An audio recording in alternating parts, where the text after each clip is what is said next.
The stagecoach rattled to a halt outside Truth or Consequences, New Mexico, kicking up dust that spiraled in the golden afternoon sunlight.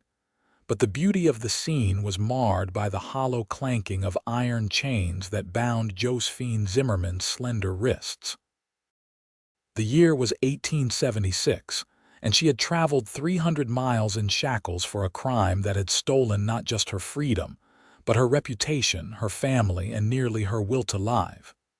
"Get moving," the marshal growled, shoving her from the coach with calloused hands. "Your new home awaits." Josephine stumbled as her boots hit the hard, packed earth, her once fine blue dress now grimy from the journey. She had been a schoolteacher in Santa Fe until 2 months ago, when she was accused of stealing the school fund's money she'd never touched. But the real thief had powerful connections, and Josephine had none. "I told you before, Marshal Wilson," she said, raising her chin despite the exhaustion etched on her face. "I am innocent." "Save it for the judge," he replied, unmoved by her protests as he had been for the entirety of their journey. "They always say they're innocent." The small crowd that had gathered to watch the arrival of the notorious lady thief parted as the marshal led her toward the jailhouse. Josephine kept her gaze fixed straight ahead, refusing to cower beneath their judgmental stares. 26 years of life had taught her dignity, even if recent events had stripped her of everything else. Among those watching was Adam Galloway, a rancher whose property bordered the northern edge of town. At 32, he had seen enough of life to know that things weren't always as they appeared, and something about the proud set of the prisoner's shoulders spoke to him of character rather than criminality. "What's she in for, Pete?" he asked the livery owner beside him. "Heard tell she embezzled school money over in Santa Fe," Pete replied. "Orphans' tuition funds, if you can believe it." Adam studied the woman more carefully, noting the intelligence in her eyes and the absence of cunning in her features. He had learned to read people during his years as a Union soldier before settling in New Mexico territory. Something wasn't right about this situation. The jailhouse door closed behind Josephine and the marshal, and the crowd began to disperse, but Adam remained, a feeling of unease settling in his gut. "Marshal Wilson's stopping here overnight," Pete continued. "Taking her to Silver City tomorrow where she'll stand trial. If convicted, they say she'll get 10 years hard labor. For school funds," Adam's brow furrowed. "They're saying it was nearly $2,000. Adam whistled low. That was a fortune in these parts. Inside the jailhouse, Josephine was processed with cold efficiency. Her few belongings were cataloged and stored, and she was led to a small cell at the back of the building. "You'll stay here tonight," Marshal Wilson said. "We leave at dawn." "Marshal, please," Josephine tried one more time, "if you would just listen." "I've heard enough from you to last me," he cut her off. "The evidence was clear. Just be grateful they're giving you a trial instead of stringing you up." The cell door clanged shut, and Josephine sank onto the thin mattress, the chains between her wrists rattling with the movement. She had maintained her composure for so long, but alone now, tears began to slide down her cheeks. Outside, Adam couldn't shake his curiosity. He made his way to the saloon where Marshal Wilson had gone for a drink and positioned himself at the bar within earshot. "Tough job, Marshal," the bartender commented as he poured a whiskey. "Transporting a criminal all that way." Wilson snorted. "This one's been a pain from the start. Won't stop protesting her innocence despite the evidence we found in her quarters." "And what evidence would that be?" Adam interrupted, sliding onto the stool next to the lawman. Wilson eyed him suspiciously. "Not that it's any of your business, Cowboy, but we found banknotes tucked in a hollowed-out book in her room. Same serial numbers as the missing funds." "Convenient," Adam remarked. "What's that supposed to mean?" Wilson bristled. Just that if I were stealing money, I wouldn't hide it where it could be so easily found. Adam sipped his whiskey. Especially if I were educated enough to be a schoolteacher. Well, she ain't as smart as she thinks, Wilson replied. And the law's the law. She had the money, she's guilty. As the night progressed, Adam learned more about the case against Josephine Zimmerman. The more he heard, the more suspicious it seemed. The school superintendent who had discovered the theft was the mayor's brother-in-law. The search of Josephine's quarters had been conducted without witnesses. And Josephine had recently opposed the superintendent's plan to divert funds from the orphans' education program to build a new administrative office. By the time Adam left the saloon, Marshal Wilson was deep in his cups, boasting about how the judge in Silver City owed him a favor. Adam's decision was made before he even reached his horse. The night was cool and clear when Adam approached the jailhouse. The deputy on duty was young, barely old enough to grow the wispy mustache that adorned his upper lip. "Evening, deputy," Adam greeted him. "Marshal asked me to check on the prisoner, said she was causing a ruckus earlier." The deputy frowned. "I haven't heard anything." "Must have settled down," Adam shrugged. "Still, he wanted me to look in. He's indisposed at the moment." He gestured vaguely toward the saloon. After a moment's hesitation, the deputy handed over the keys. "Go ahead. I could use some coffee anyway." Adam waited until the deputy had stepped outside before making his way to the cells. Josephine was sitting on the edge of the cot, her hands folded in her lap, chains glinting in the dim lamplight. "Who are you?" she asked, wary but not afraid. "Adam Galloway," he replied, studying her. Up close, he could see the shadows of exhaustion beneath her eyes, but also the determination that hadn't been crushed by her circumstances. "I've been listening to Marshal Wilson talk about your case. Something doesn't add up." Hope flickered across her face before she quashed it. "Nothing about this adds up, Mr. Galloway, but why would you care? I don't like seeing innocents punished," he said simply. "Are you innocent, Miss Zimmerman?" "Yes," she said without hesitation, looking him squarely in the eyes. "I never touched those funds. I was framed because I refused to stay silent about the superintendent's misappropriation of money meant for orphan children." Adam nodded slowly. "I believe you." 3 simple words, but they nearly undid her. For weeks, no one had believed her, not the authorities, not her colleagues, not even her fiancé who had broken their engagement the day of her arrest. "Why?" she whispered. "Because I know what it looks like when someone's lying and you're not," he said. "And because your story makes more sense than the marshal's." Adam glanced toward the front of the jailhouse. "I'm going to help you, but we need to move quickly. The deputy will be back soon." Before Josephine could process what was happening, Adam had unlocked her cell. He pulled out a small set of tools from his pocket and knelt before her. "Hold still," he instructed as he worked on the locks of her shackles. Within minutes, the chains fell away from her wrists, leaving behind angry red marks on her skin. "Mr. Galloway, this is madness," Josephine protested weakly, even as she rubbed her freed wrists. "They'll hunt us both." "They'll hunt me," he corrected. "You'll be hidden. I've got a ranch north of here, a place you can stay until we clear your name." "Clear my name? How?" The sound of approaching footsteps silenced their conversation. Adam quickly ushered Josephine out through the back window, which he had unlocked earlier while the deputy was distracted. "My horse is behind the apothecary," Adam whispered. "Go there and wait. I'll join you in a moment." Josephine hesitated. "Why are you doing this?" His expression softened slightly. "Because it's the right thing to do. Now go."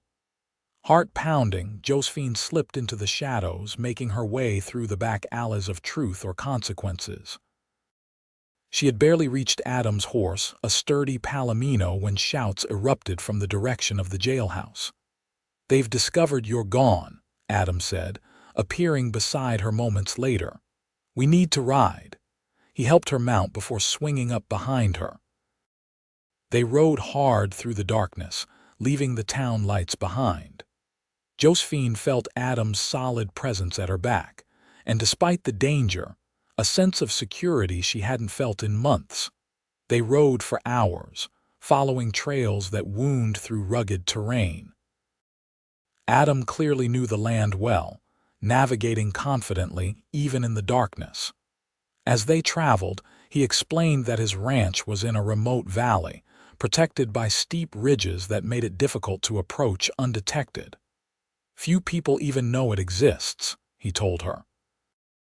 "It was an old Spanish land grant.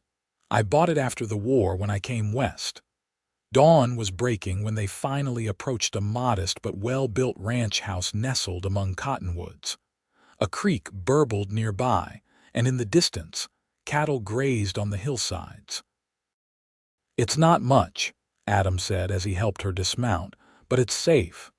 Josephine took in the peaceful scene, the tension of the past months momentarily easing from her shoulders. "It's beautiful." Inside, the house was simple but comfortable.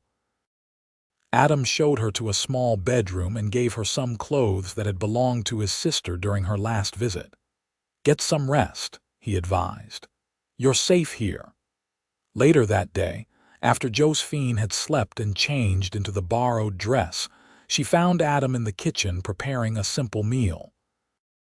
The domesticity of the scene struck her how quickly life could change, from prisoner to fugitive to this strange sanctuary in the space of a day. "We need to talk about what happens next," she said, sitting at the rough-hewn table. Adam nodded, setting a plate of food before her. "First, you eat. Then we plan." Over the meal, Josephine recounted the full story of her arrest and the events leading up to it. She had been the head teacher at the Santa Fe School for Girls, which included a program for orphan children. When the superintendent, Gerald Wilson, the marshal's brother, had proposed cutting the orphans program to build new offices, Josephine had publicly opposed him. A week later, the money was discovered missing, and all evidence pointed to me, she explained. It was as if someone had carefully constructed the perfect case against me. "Someone had," Adam agreed grimly. "The question is, how do we prove it?" Josephine pushed her plate away, her appetite gone. "The real evidence would be in the school's financial records." The discrepancies started long before the supposed theft, small amounts that Gerald was skimming for months. "So we need those records," Adam mused, "and we need to find out where the real money went." "You keep saying we," Josephine noted. "This isn't your fight, Mr. Galloway." "Adam," he corrected. "And I made it my fight when I helped you escape." Josephine studied him, the quiet strength in his features, the steady resolve in his gray eyes. "Why did you really help me, Adam?" He was silent for a long moment. "During the war, I saw an innocent man hanged for something he didn't do. I was too young, too afraid to speak up then. I promised myself I'd never stand by again if I could help." The confession hung between them, simple but profound. Josephine reached across the table and briefly touched his hand. "Thank you." That evening they formulated a plan. Adam would travel to Santa Fe to investigate while Josephine remained safely hidden at the ranch. His foreman, Miguel, who lived in a cabin on the property, would keep watch and bring supplies. "Miguel has been with me for years," Adam assured her.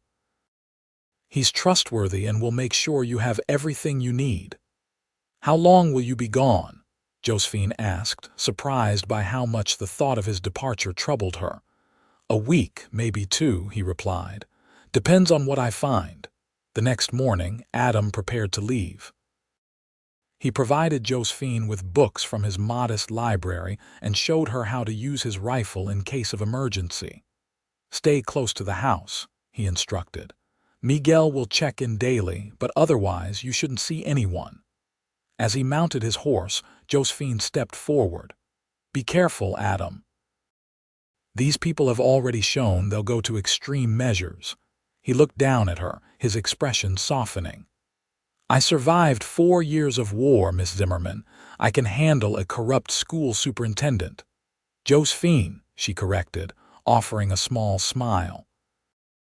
Josephine, he echoed, and something in the way he said her name made her heart skip.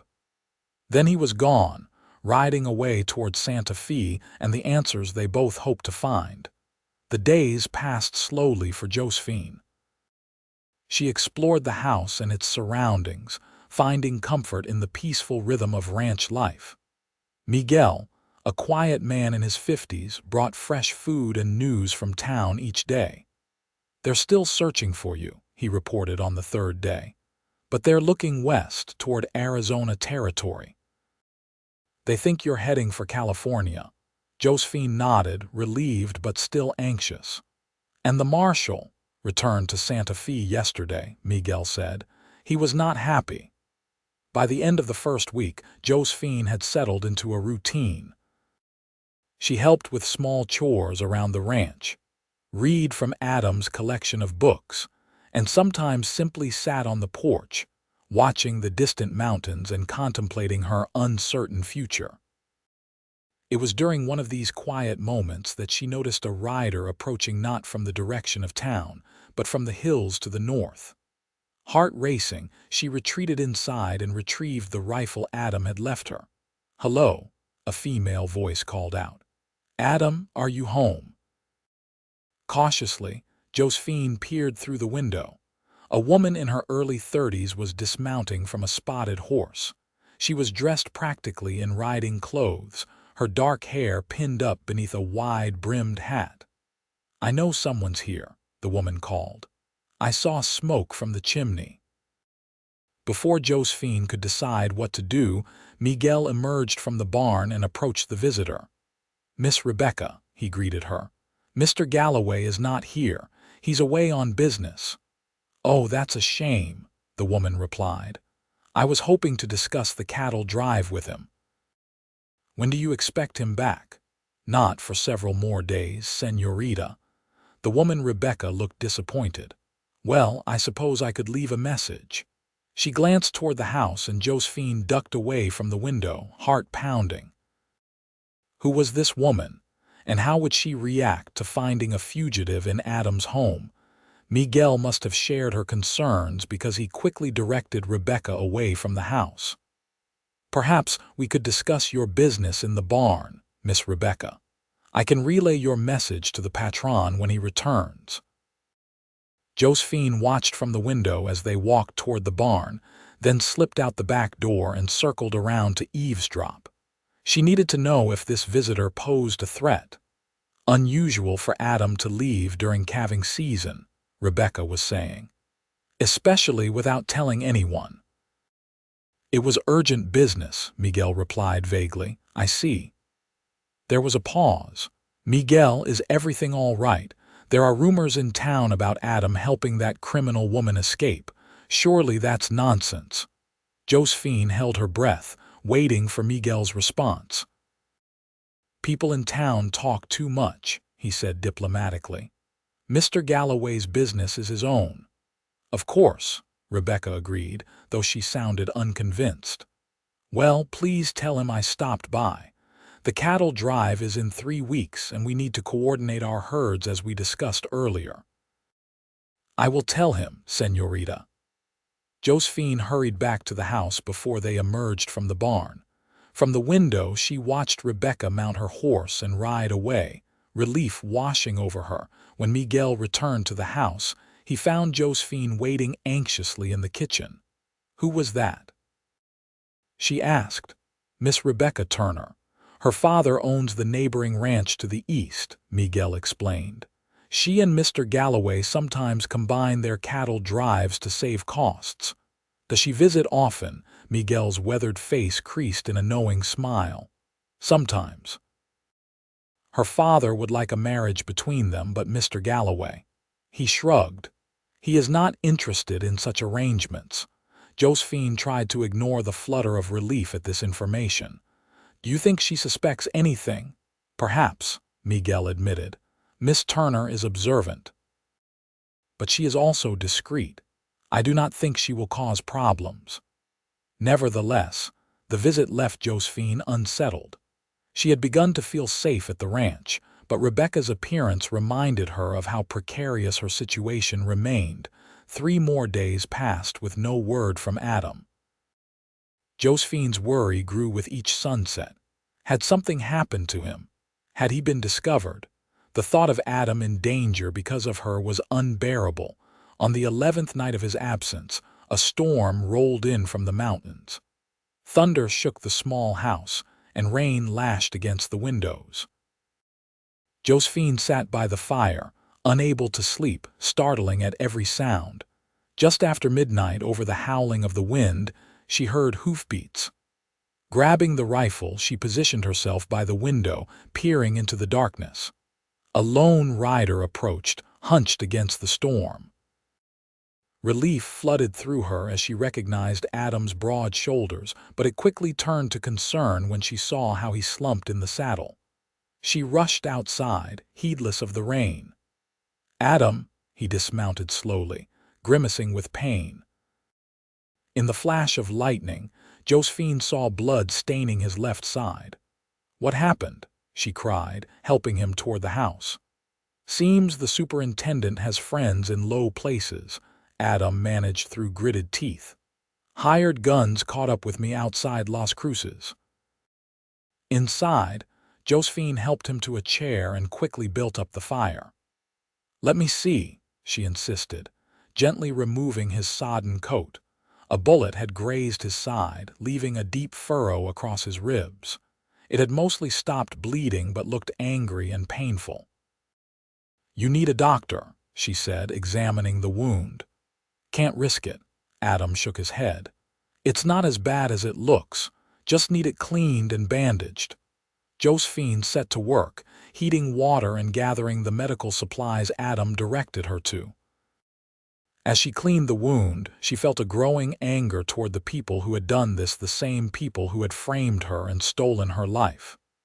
"Did you find anything in Santa Fe?" she asked as she applied a salve to the injury. Despite his pain, Adam smiled. "I found plenty. Enough to clear your name and put Gerald Wilson behind bars." He explained that he had posed as a potential investor in the school, gaining access to the superintendent's office. There, he had discovered ledgers showing years of financial misconduct, money diverted to private accounts, funds skimmed from donations, and records falsified to cover the thefts. "The money they accused you of stealing never even existed," Adam told her. "They invented the theft to cover their own embezzlement when an audit was announced." "Did you get proof?" Josephine asked, carefully wrapping bandages around his torso. Adam nodded, patting his saddlebag which he'd brought in with him. "Copied pages from their own ledgers. And I found a witness, a clerk who helped create the false evidence against you but had a change of heart. He's willing to testify." "That's why they came after you," Josephine realized. "They knew you discovered the truth." "They tried to silence me," Adam confirmed, "but they failed." Josephine finished bandaging his wound, her hands lingering on his skin a moment longer than necessary. She had spent days worried for his safety, and now here he was, injured but alive, having risked everything to help her. "You could have been killed," she said softly. "All for a stranger." Adam caught her hand in his. "You're not a stranger anymore, Josephine." The intensity in his gray eyes made her breath catch. For a moment, the storm outside, the danger they faced, even her uncertain future faded away, leaving only this connection between them. "You should rest," she said finally, reluctantly withdrawing her hand. "You've had a long journey." Adam nodded, the exhaustion evident in his face. Josephine helped him to his bedroom, ignoring the impropriety of the situation. Propriety seemed a distant concern compared to his well-being. "Thank you," he said as she turned to leave, "for taking care of me." "It's the least I can do," she replied with a small smile. After all, you freed me from my chains. The storm passed by morning, leaving behind a washed, clean world and a rainbow arcing over the distant mountains. Josephine found Adam already up, moving stiffly but insisting he was fine. Over breakfast, they discussed their next steps. The evidence Adam had gathered needed to be presented to a judge, one not in Gerald Wilson's pocket. "There's a federal judge in Albuquerque," Adam suggested. "Judge Harmon. He has a reputation for incorruptibility." "But how do we reach him?" Josephine asked. "I'm still a fugitive, and clearly Wilson's allies are watching for you now as well." "I've been thinking about that," Adam said. "We need help, someone who can take the evidence to Judge Harmon without arousing suspicion." "Miguel," Josephine suggested. Adam shook his head. "They'll be watching for any of my men. No, we need someone they won't connect to us." He paused. "I think I know who might help." Later that day, to Josephine's surprise, Adam sent Miguel to fetch Rebecca Turner. "Are you sure this is wise?" Josephine asked. "How do you know she won't turn us in?" "Rebecca and I have been neighbors for 5 years," Adam explained. "She's forthright to a fault and has no love for corrupt officials. Her own father had a run-in with Gerald Wilson some years back over water rights." When Rebecca arrived that afternoon, she showed no surprise at finding Josephine at the ranch. Her sharp eyes took in the situation: Adam's injury, Josephine's nervous stance, the tension in the air, and she nodded as if confirming a suspicion. "So the rumors are true," she said, but there was no judgment in her tone. "You helped the school teacher escape." "She's innocent," Adam stated firmly. "And now we have proof." Rebecca listened intently as they explained the situation and showed her the evidence Adam had gathered. When they finished, she was quiet for a long moment. "What you're asking is dangerous," she said finally. "If these men already tried to kill you, they won't hesitate to come after anyone who helps you." "I know it's a lot to ask," Josephine said softly, "and we would understand if you refuse." Rebecca studied her thoughtfully. "When I was 16, I wanted to attend school in Santa Fe. My father forbade it, said education was wasted on a girl who would just get married anyway. I've never forgotten that feeling of having my future decided by someone else." She straightened her shoulders. "I'll help you." The relief Josephine felt was overwhelming. For the first time since her arrest, there seemed to be real hope of clearing her name. They spent the rest of the day preparing the evidence for Rebecca to take to Albuquerque. Adam wrote a letter to Judge Harmon, explaining the situation and requesting his assistance. The plan was for Rebecca to travel the next day, ostensibly to visit a cousin who lived near Albuquerque. As evening approached, Rebecca prepared to return to her own ranch. "I'll leave at dawn tomorrow," she promised. "With luck, I can reach the judge by nightfall." After she had gone, Josephine and Adam sat on the porch, watching the sunset paint the sky in shades of gold and crimson. A comfortable silence settled between them, broken only by the distant lowing of cattle and the rustle of wind through the cottonwoods. "What will you do?" Adam asked eventually. "If your name is cleared." Josephine had been pondering this question herself.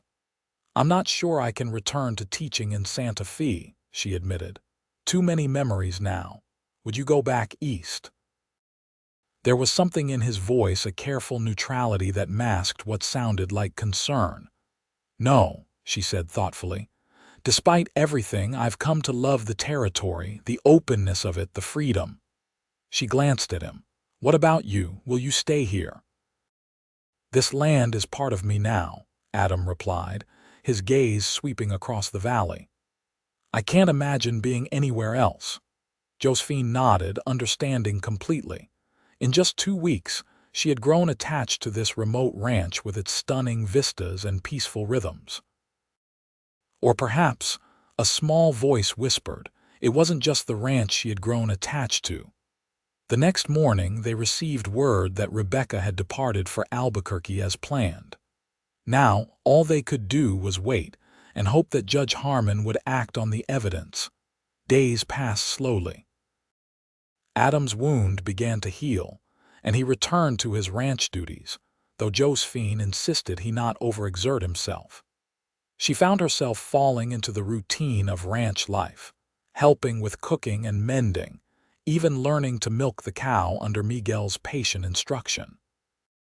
One evening, as they sat by the fire after dinner, Adam shared stories of his life before the ranch, his childhood in Ohio, his experiences during the war, his decision to come west afterward seeking a fresh start.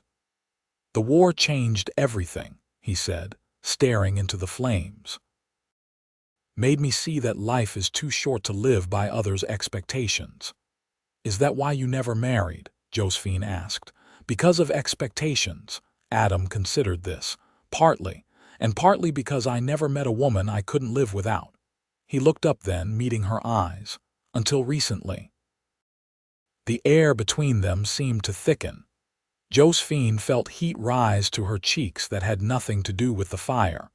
Before she could respond, the sound of approaching riders broke the moment.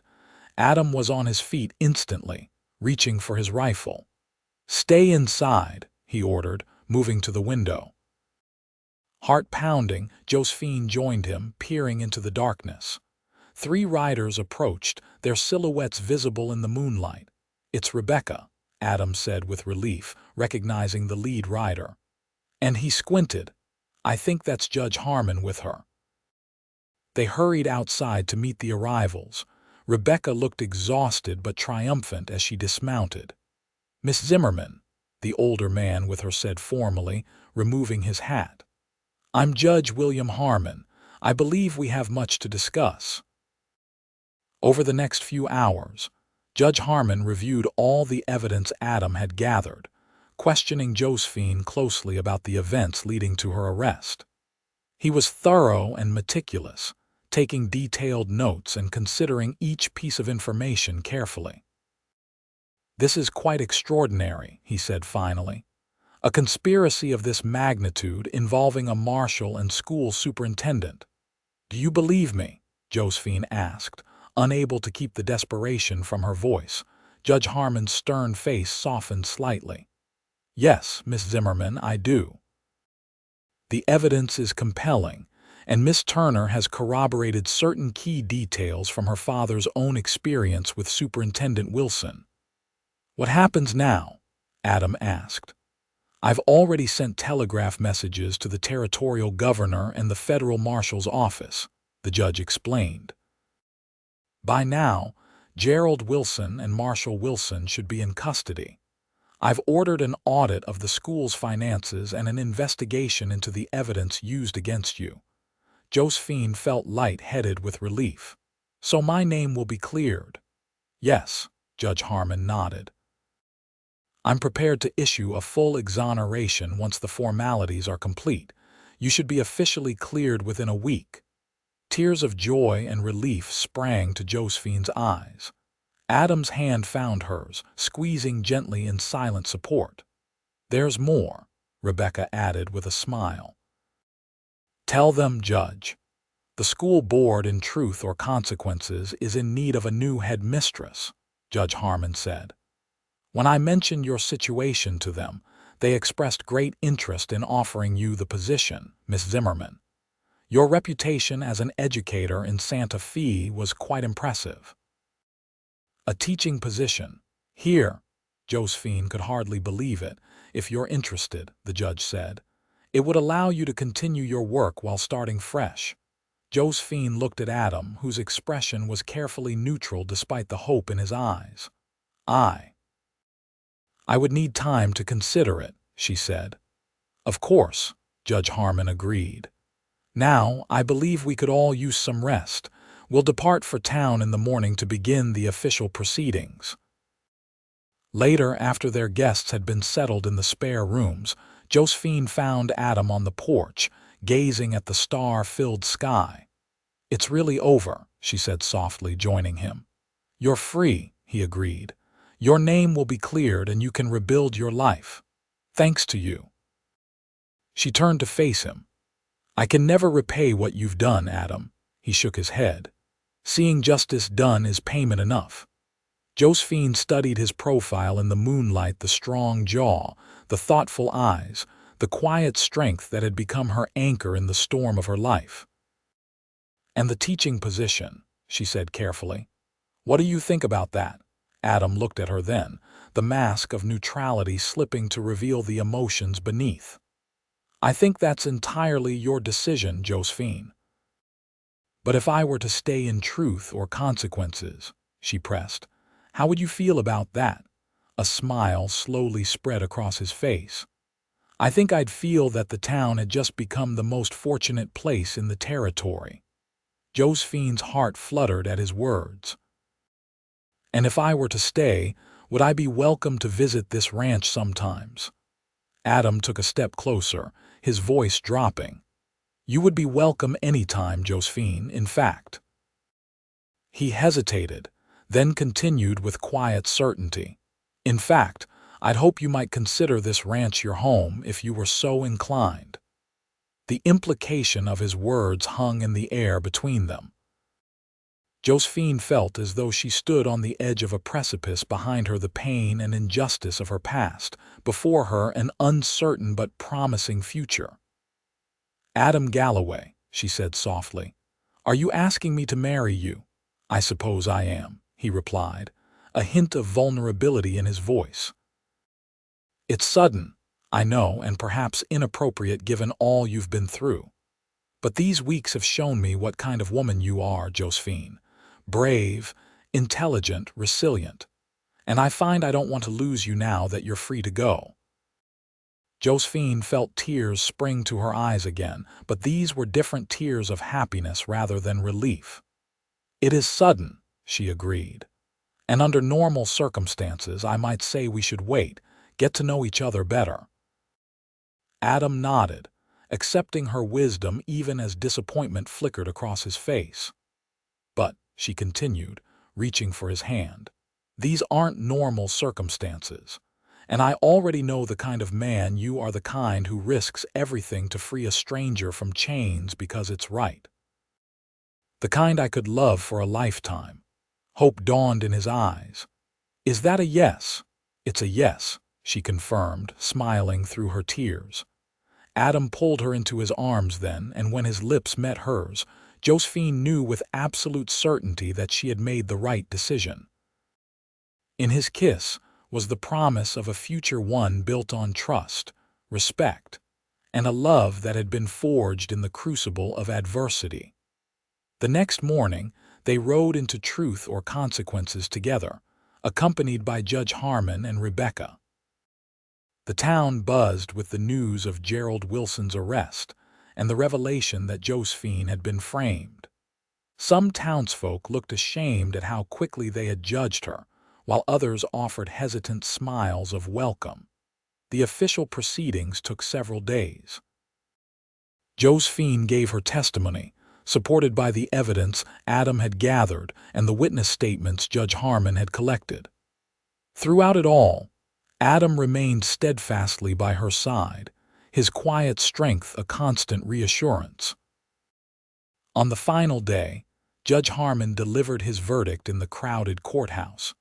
Josephine Zimmerman was innocent of all charges, her record expunged, and her rights fully restored.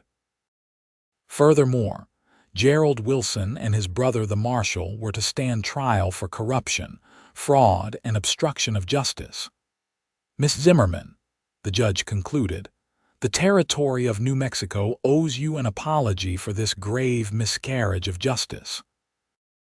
I hope that in time you can find it in your heart to forgive this failing of our system." Josephine stood tall, her head high. "Your Honor, I've learned that justice, though sometimes delayed, can prevail with the help of good people. I hold no grudge against the territory or its people."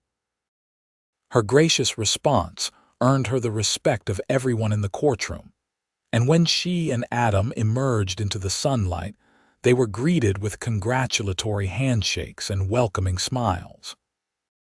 The school board formally offered Josephine the position of headmistress that afternoon, which she gratefully accepted.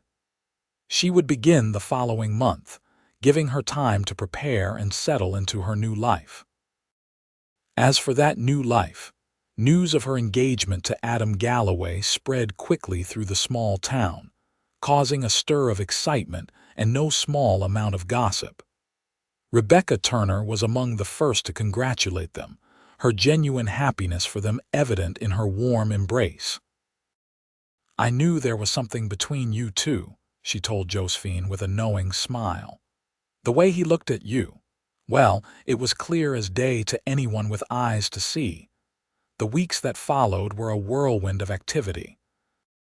Josephine moved into Adam's ranch house, though they agreed to delay their actual marriage until after she had established herself at the school. She wanted to stand before him as his bride on equal footing, her reputation restored, and her new position secured. Adam respected her wish, though he made it clear that he would marry her regardless of her status or position. "I'd marry you if you were still in chains, Josephine Zimmerman," he declared, "though I prefer you free." The school term began in September 1876. Josephine approached her new role with enthusiasm and determination, quickly winning over both students and parents with her innovative teaching methods and genuine care for each child's progress. Adam supported her career wholeheartedly, often riding into town to escort her home in the evenings. On weekends, they explored the countryside together on horseback, discovering hidden valleys and breathtaking vistas across the New Mexico landscape. They were married on a crisp October day, with the cottonwoods along the creek turned to gold and the mountains dusted with the first snow of the season. The ceremony was held at the ranch, with Judge Harmon officiating and Rebecca serving as Josephine's maid of honor. Miguel proudly stood as Adam's best man. As they exchanged vows beneath an arch of autumn flowers, Josephine reflected on the extraordinary journey that had brought her to this moment.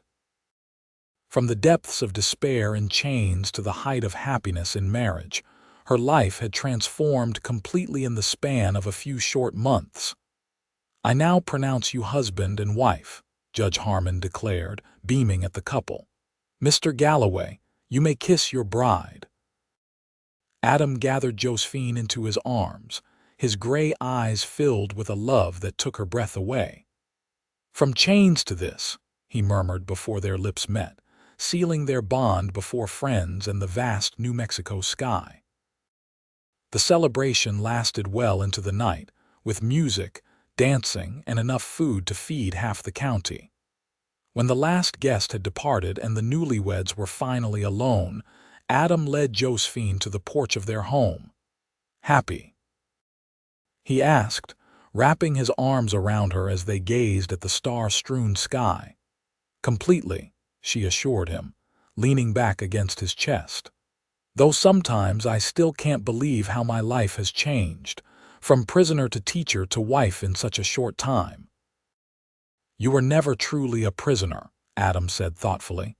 "Your spirit was always free, even in chains. That's what I saw that first day, the dignity that no false accusation could take from you." Josephine turned in his arms to face him. "And what do you see now?"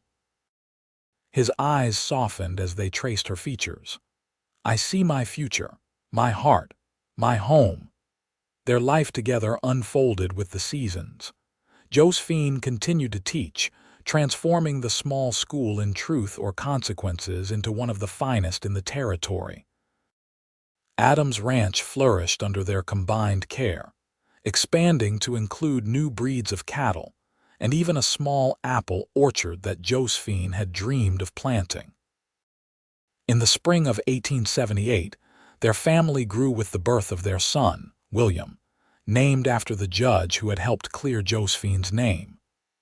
2 years later, they welcomed a daughter, Elizabeth, whose curious nature and determined spirit reminded everyone of her mother. The Wilsons were eventually convicted of their crimes and sentenced to prison terms, justice delayed but not denied. When Josephine heard the news, she felt the final weight lift from her shoulders. The past was truly behind her now. One evening, nearly 5 years after they had first met, Adam found Josephine sitting on their porch swing, watching their children play with Miguel's grandchildren in the yard. "Penny for your thoughts," he said, joining her on the swing. Josephine smiled, leaning against his shoulder. "I was just thinking about chains." Adam's brow furrowed. "Chains?" "Yes," she nodded. "The visible ones that bound my wrists when I arrived here, and the invisible ones that bind us now to each other, to our children, to this land. How some chains imprison while others set us free." Adam considered this as he watched William attempt to teach little Elizabeth how to lasso a fence post. "I never thought of love as chains before," he mused. "But I suppose they are the kind that anchor rather than restrain." "Exactly," Josephine agreed, taking his hand in hers. "When you broke my iron chains that night, you couldn't have known you were forging new ones, bonds of trust and belief that would eventually lead to love." Adam brought her hand to his lips, pressing a kiss to her palm. "I think perhaps I did know, somewhere deep down. From the moment I saw you, something told me our fates were linked." "Such a romantic," Josephine teased, though her eyes shone with affection. "Only with you," he countered with a smile.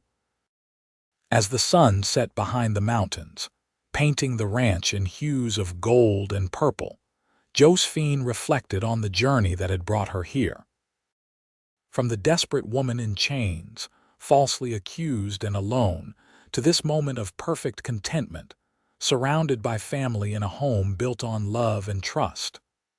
"I love you, Adam Galloway," she said softly, "for breaking my chains, for believing me when no one else would, and for every day since." "And I love you, Josephine Galloway," he replied, his voice a rumble beneath her ear. "For your courage, your strength, and for choosing to build a life with me." Their lips met in a gentle kiss, reaffirming the bond between them, a connection that had begun in the most unlikely of circumstances, but had grown into something unbreakable. As their children's laughter echoed across the ranch, Josephine knew with absolute certainty that this was where she belonged.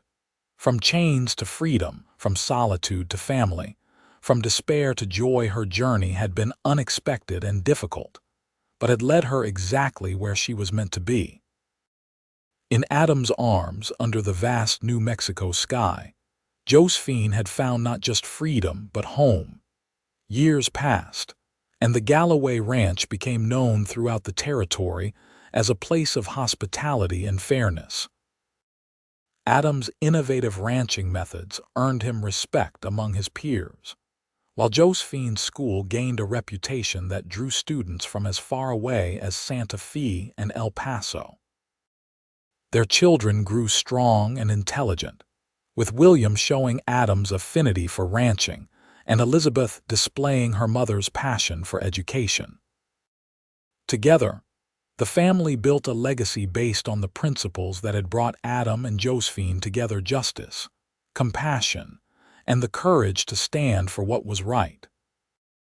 In 1890, 14 years after they had first met, Adam and Josephine stood together on their porch, watching as truth or consequences celebrated New Mexico's progress toward statehood. The town had grown, as had their family and ranch, but the fundamentals remained the same, the bond between them still as strong as the day he had freed her from her chains. "You ever wonder what would have happened if you hadn't been on that street the day I arrived?" Josephine asked, her head resting against his shoulder.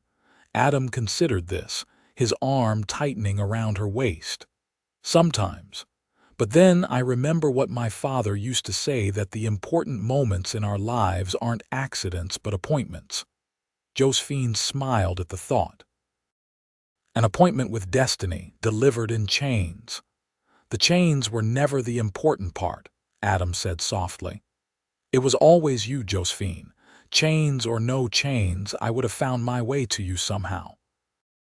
As the celebration continued in town, with fireworks illuminating the desert sky, Adam and Josephine shared a kiss that held all the passion and tenderness of their first, yet deepened by years of shared joys and challenges.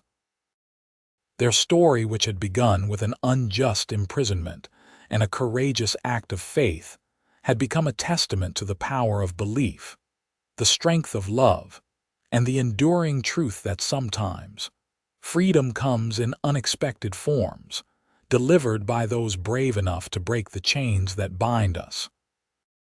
And as the years continued to unfold, the legend of the schoolteacher who arrived in chains and the cowboy who believed in her innocence became part of the rich tapestry of stories that defined truth or consequences. New Mexico, a reminder that even in the wildest of places and the darkest of times, justice and love could still prevail.